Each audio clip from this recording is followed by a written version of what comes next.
Aynen водительler секірін-ақ жүргілеші, мынау мас адамдар. Мына красный аяқтық адамдар кен.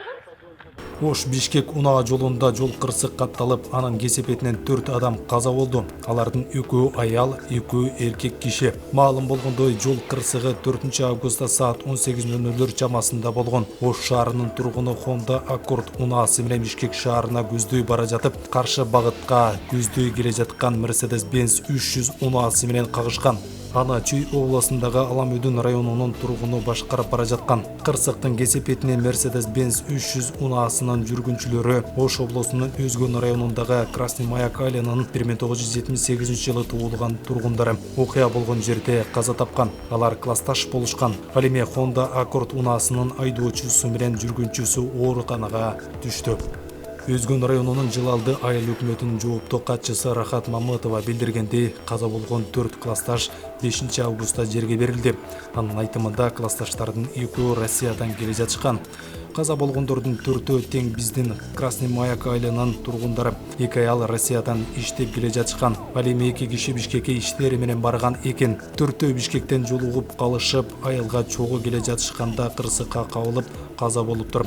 Маалымат булак турмуш сайты. Мына машинаны жарым жүзө коюштур.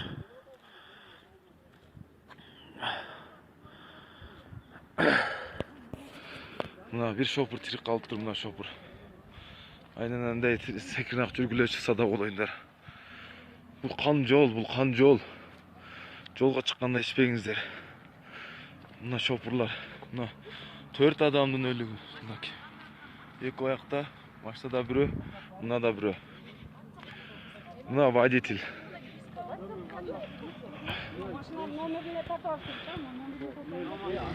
Мына водитель. Сен водительсиң бе? Кайсы ким водитель? Мына аркадагы водитель экен. Мына аркада водитель экен. Иши болуптур. Машинаны да Тарттым. Мына ке. Ушундай болду. Мына Мерсин водитель экен. Азыр келе айтып биз учурап калдык. Мына спринтер менен келе айтып. О, спринтер менен келе айтып. Мына байке сүйлөп койсоңуз байке. Сиз кайсы жактан келетиңиз эле? Бишкек жактан келет. Бул машина каяктан келет? Жогорудан келет бошчу. Жогорудан келиптир. Шофер соо экен. Көп жылап көчөп орда турганда жок. Мына шофер. Баткен облусунун Кадамжай районунда трактор менен жеңил автоунаа кагышып 2 киши көз жумду. Бул туурасында Өзгөчө кырдаалдар министрлигинин маалымат кызматынан кабарлашты. 46 август күнү саат 22:00 чамасында Ош Баткен Исфана унаа жолунун 187 чакырымында болуп, трактор менен Toyota Estima унаасы кагышкан. Маалыматта Өзгөчө кырдаалдар министрлигинин куткаруучулары каза болгондорду сөөгүн жана жабыркагандарды тез жардам кызматына өткөрүп бергенин айтышты. Маалымат булак Спутник сайты.